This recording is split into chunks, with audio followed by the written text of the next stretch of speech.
प्रकाशित वाक्य 1:7 कहता है, देखो वह बादलों के साथ आ रहा है, हर आंख उसे देखेगी और जिन्होंने उसे छेदा है, और पृथ्वी के सभी वंश उसके कारण विलाप करेंगे। हाँ, आमीन। यह एक बहुत शक्तिशाली पद है, बहुत रहस्योद्घाटन करने वाला, और इसमें कई व्याख्याओं के स्तर हैं। और इसे इस तरह से कहें तो इसमें मुख्य रूप से दो पूर्णताएं हैं, एक आध्यात्मिक और एक शारीरिक, एक आध्यात्मिक और दूसरी शाब्दिक। तो पहले आध्यात्मिक रूप से होगा जब वह रात में चोर की तरह आएगा, दो गवाहों में से एक के रूप में, और फिर यह शारीरिक रूप से होगा जब वह बादलों में आएगा 14,000 को 7वें तुरही की फसल में इकट्ठा करने के लिए। इसी कारण से मैंने एक तीसरे का उल्लेख किया, जब युद्ध अर्मगेदोन स्वर्गीय सेना के साथ उन राष्ट्रों के खिलाफ लड़ने के लिए आएगा जो उसके खिलाफ उठेंगे, जो घृणितता का कारण बनेगी। तो अब मैं समझाता हूँ कि मैं ऐसा क्यों कहता हूँ। देखो, वह बादलों के साथ आ रहा है हिब्रू में, स्वयं लेखन में, जो हमें प्रत्येक भविष्यवाणी की व्याख्या, प्रत्येक प्रतीक की व्याख्या प्रकट करता है। बादल उदाहरण के लिए स्पष्ट रूप से इस तथ्य से जुड़े हैं कि वे पानी लाते हैं। पानी आशीर्वाद और रहस्योद्घाटन है। जहाँ तक बाढ़ का सवाल है, यह एक दंड था। स्पष्ट रूप से नूह की बाढ़, मनुष्य के पुत्र की आगमन नूह के दिनों की तरह होगी, जब नूह ने जो किया वह नाव बनाना और बाढ़ से गुजरना था, इसे सहन करना, नाव से बाहर निकलना और बढ़ना। यहवे ने नूह के साथ एक वादा किया, नूह के माध्यम से दुनिया के साथ यहवे का इंद्रधनुष बनाते हुए, जो बादलों में प्रकट होगा।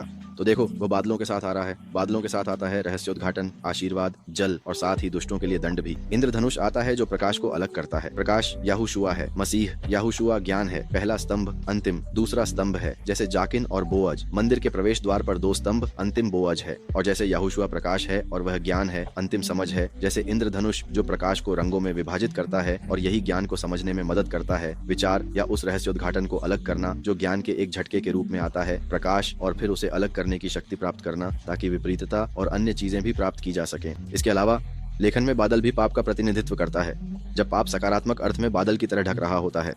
इसके साथ ही बादल याहवे की दया का प्रतिनिधित्व करता है। जब मंदिर में धुएं का एक बादल प्रकट होता था, वह बादल का स्तंभ जो 40 वर्षों तक दिन में उन्हें मार्गदर्शन करता था, वह याहुशुआ का प्रतिनिधित्व था जो स्तंभ है। और यहाँ रात का अग्निस्तंभ मोशे के साथ अंतिम गवाह का प्रतिनिधित्व करता है, जो रात के बादल के रूप में आता है। इसलिए मैं कहता हूँ, देखो, वह बादलों के साथ आ रहा है। मैं दोहराता हूँ, यह अंतिम गवाह मोशे के आगमन से जुड़ा हुआ है, क्योंकि वह रात में चोर की तरह आता है, इसलिए वह बादल से ढका हुआ है। भले ही लोग उसे देखें, वे उसे पहचान नहीं पाएंगे। यह तथ्य कि वह एक खोए हुए बेटे की तरह आता है, जैसे कि जब शास्त्र बादल से निकलने को पाप के रूप में बताता है कि वह फिर से उस पाप को बादल की तरह हटा देगा, क्योंकि अंतिम व्यक्ति लूका में खोए हुए बेटे की कहानी की तरह आता है। तो देखिए, वह बादलों के साथ आता है। जो अंतिम आता है वह रात में चोर की तरह आता है। वे उसे देखेंगे, लेकिन वे उसे पहचान नहीं पाएंगे, क्योंकि वह ढका हुआ है। इसके अलावा वह प्रोडिगल बेटे के रूप में आता है, पाप के नकारात्मक अर्थ में बादल के रूप में, जो याहवे की प्रतिष्ठा के रूप में आता है, क्योंकि याहुशुआ मार्ग है, अंतिम प्रतिष्ठा है। बादल भी याहवे की प्रतिष्ठा का प्रतिनिधित्व करता है, रहस्योद्घाटन लाता है, पानी की तरह आशीर्वाद लाता है और नूह के समय की तरह प्लेग लाता है। यह एक इंद्रधनुष के साथ आता है, जैसा कि प्रकाशित वाक्य 6 में कहा गया है, क्योंकि यह इंद्रधनुष की तरह है जो प्रकाश का विभाजन करता है, यानी समझ।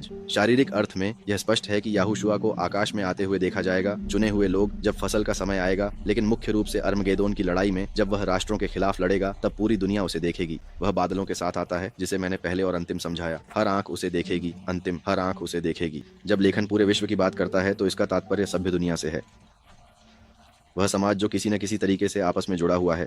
अतीत में इतनी कनेक्शन नहीं थी, क्योंकि आज की तरह तकनीक नहीं थी। हालांकि कहा जाता है कि इतिहास के कुछ समय में आज की तकनीक के समान कुछ बार हुआ था, जैसे कि टाटारे के बारे में जो कहा जाता है, उदाहरण के लिए, यहाँ तक कि उससे भी बेहतर। लेकिन आज के समय में इंटरनेट जैसी तकनीक का होना, जिससे हर कोई एक ही समय में वही देख सकता है, जैसे कि हर कोई जानता है कि क्या वायरल है, 2 क्षणों में ही हर कोई इसे देख रहा होता है। सोशल मीडिया और ये सब ये सुनिश्चित करेगा कि जो कुछ भी गवाह कोमोशे से संबंधित है वह हर आंख देखेगी, और जो लोग इसे पार कर चुके हैं, गवाह कोमोशे के संदर्भ में कहा गया है, इसका मतलब ये होगा कि अंत के समय में जो लोग मसीह को पार कर चुके हैं, वे पुनर्जन्म लेंगे और फिर से उस गलती को करने का अवसर पाएंगे कि वे या तो अस्वीकार करें या कुछ को स्पष्ट रूप से पछताने और कुछ गवाहों के विकल्प को स्वीकार करने का अवसर देंगे। उदाहरण के लिए, याहुशुआ के संदर्भ में, एक बार जब वह उस अंतिम तरीके से आता है, जैसा कि मैंने कहा, शाब्दिक रूप से हर कोई उसे देखेगा। हर मानव जो मानव इतिहास में दुनिया में आया है, उसे पुनर्जीवित किया जाएगा और वह उसे सिंहासन पर न्याय करते हुए देखेगा, और जो लोग उसे छेदते थे वे भी न्याय के लिए वहां होंगे। लेकिन यह सहस्त्राब्दी के अंत में है। तो आध्यात्मिक अर्थ में यह पूरा पद 3 साल और 6 महीने के संदर्भ में पूरा होता है, लेकिन शारीरिक अर्थ में यह 1000 वर्षों के संदर्भ में पूरा होगा। यानी एक भाग समय के अंत के 7 वर्षों के अंत में